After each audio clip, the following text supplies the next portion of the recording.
Hey, this is Sean with Patton Presents. I'm coming to you on this sunny Nashville afternoon to bring you my latest video, which is an overview of an article I just published called The 5 Ways to Lead Your Team Through This Quarantine and Come Out the Other Side Even Stronger. I truly believe if you utilize these tips and strategies along with the proper mindset, you can lead yourself and your company through this trying time and come out the other side and thrive.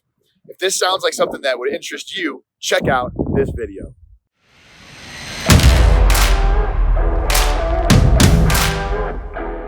Hey guys, it's Sean with Patton Presents, and I'm very excited to be bringing you this video that's going to give you a quick overview of an article I just wrote called The 5 Ways to Lead Your Team Through This Quarantine and Come Out Even Stronger on the Other Side. You see, in times of adversity, in times of change, there's also opportunity, especially for leaders. So let's get right into it. First, test new systems. When you have a change in your operations, like a lot of us do now, it's maybe the first time you've operated as a distributed team. So the first is communication. You're communicating a little different. There's not as many water cooler talks or stopping by people's desks. And you may find that you need to increase the amount of communication you have with your team members. More one-on-ones, more group meetings. You also probably are meeting differently, maybe just with phone calls or in Zoom meetings or Skype or something like that. But when you do that, one thing I would suggest is that you have a better, or I should say a very planned out agenda or outline for every meeting. Every meeting has to have a clear purpose. And I would also make sure that both parties involved in a one-on-one meeting know exactly what's going to be covered on that call. Because the more meetings you do, you need to make sure that they're very efficient and they're not taking up additional time. You may also find that you can have less meetings, right? Different ways to meet may be more efficient, and maybe less meetings or maybe different types of meetings you find to be more efficient now. Well, take note of that. And when we go through this and we come out the other side and you go back to meeting in your offices and working more regularly, maybe some of these lessons learned you can take forward to be more productive in your communication. The next is trackers, right? Every business has trackers, metrics, key performance indicators, whatever you want to call it. We all have them and they're very important. Well, now's a good time to test them because it's almost like a pilot that has to fly at night just using his instruments, right? You can't just use feel and kind of haphazardly make decisions. A lot of your managers and junior leaders are making their decisions strictly on these metrics and relying on them more for their day-to-day operations. So it's a great chance to test your current metrics, your current trackers, your current KPIs, and then maybe see if there's some other ones that you need to use. Maybe you can adjust the ones you're using. Maybe some aren't useful at all. You know, when you're flying by your instruments, maybe there's a few that you just don't need. Get rid of those and streamline your process even more. The next is automation. Look, guys, it's the 21st century. If something is repetitive, if it can be automated or set on auto or scheduled ahead or done more productively, it needs to be done now. So now's your time to automate your operations to increase efficiency. Again, anything, lead management, responses, social media advertising, posts, all this stuff. Let's look at ways we can automate it and make these things more efficient and maybe take those back to the office once this quarantine is over. And then finally, meetings. All right. So with our communication, we talked about different ways we're going to do that, but let's talk about types of meetings. Right? So we're communicating differently, and maybe we can have those meetings either via Slack or we can streamline our meetings and our communications. Okay, so in these meetings, you could maybe post common questions, things that have come up throughout the week, and we can start to eliminate some of the redundancy that we have in these sort of regularly scheduled meetings back in the office. All right, so we've tested new systems. Now, the second one is you need to be there. As a leader, now is your time to shine, right? It's easy to lead when things are great, when things are normal, right? When there aren't a lot of changes, a lot of diversity, a lot of adversity going on. Now is why you get paid the big bucks. Now is where you need to step up and you need to lead your team members, you need to lead your clients, and you need to lead your customers. Everybody's looking for shelter in this storm. Everybody's looking for a rock to lean on. They're looking for that stability, and that's your job as the leader. So I remember, when I'm leading, whether it's infantry soldiers or my special forces soldiers in combat, and we would come under contact from the enemy. I had two jobs, and I kept things super simple. Stay calm, make a damn decision. Right now, this is your job. In the middle of the storm, in your firefight in business, you need to stay calm. If the leader panics, everything goes to hell. You cannot panic. You cannot freak out.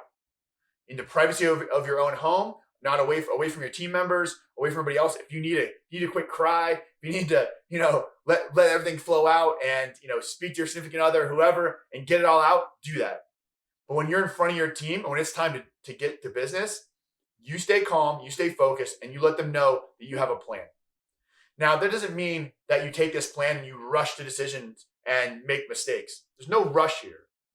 But indecisiveness in the face of the unknown is one of the worst things you can do as a leader. You get paid to stay calm and make decisions. Be direct and be decisive and lead your team through this time of unknown, and lead your customers and your clients the same way. What'll happen is that when they see that in these times when they needed you the most, you were there for them, you were the rock, you were decisive. When the rain clouds disappear and the sunny skies come back, they're going to come to you, and not just now, but for a long time in the future. All right, next. Now's your time to evaluate every one of your team members, but especially your junior leaders. A lot of times when we're in the hiring process or we're looking at promoting someone, we give them these what if scenarios. What if this happened? What about this ethical dilemma? All these other things. Well, guess what? This adversity that you have to kind of what if with your team is right in front of you. Step back and take it in. All right? The world is giving you a gift, adversity. Let's look at your junior leaders. How are their resiliency? How do they handle this? How's their perseverance? How's their adaptability? Are they taking on these changes in communications and meeting schedules and everything else, this operating environment? Are they taking it on fast? Are they problem solving? Are they coming up with solutions and bringing you, hey, I know we did it this way, but what if we tried this? Those are the leaders you need to take a note of. And not only that, but the ones who aren't, the ones who can't handle adversity, who, hide under their standard operating procedures in the normal life. And, the fakers are going to be shown right now in times of adversity.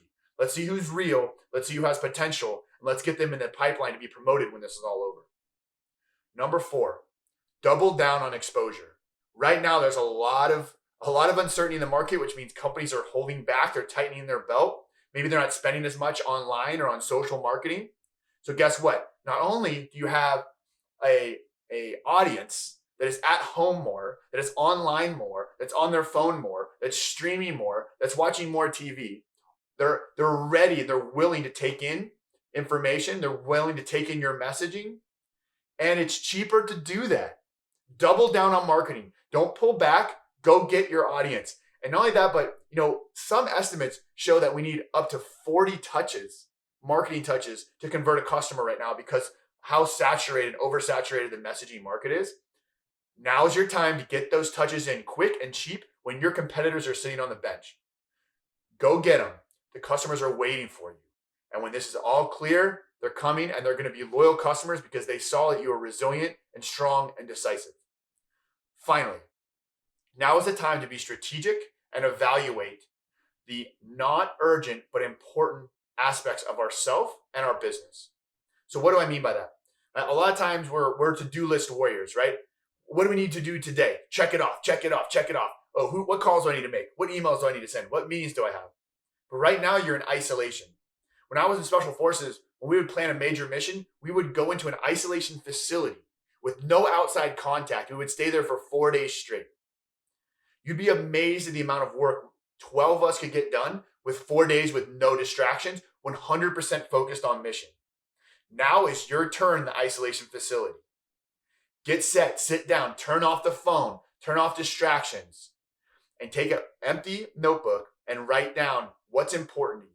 Look at your own schedule, look at your own life, look at where you're spending your time and energy and resources, and make sure that those align with the priorities in your life. What's important to you? Family, health, faith, business, whatever that is, Let's look at your calendar. Let's look at where your time or energy is going to and making sure it aligns with your priorities. And then finally, business, right? Let's relook mission. Let's relook purpose. Let's relook all major strategies, long and medium term plans. And let's make sure that it's all in alignment. Do you need to pivot after this? Do you need to expand? Do we need to shrink? Do we need to streamline? Take a step back from the busy bustle of the day-to-day office life and sit on the couch with a blank notebook and figure out where you and your business need to be heading. So that's just a quick overview of the 5 ways that you as a leader can lead your organization, not just through this quarantine and this crazy time, but come out the other end even stronger. For more details, be sure to go to Sean Patton Presents and check out my article on this exact topic. And of course, if you have any questions or anything I can do to help you, a leader of your organization, just reach out to me by email, and I'm happy to answer them. I'm here for you right now. Take care.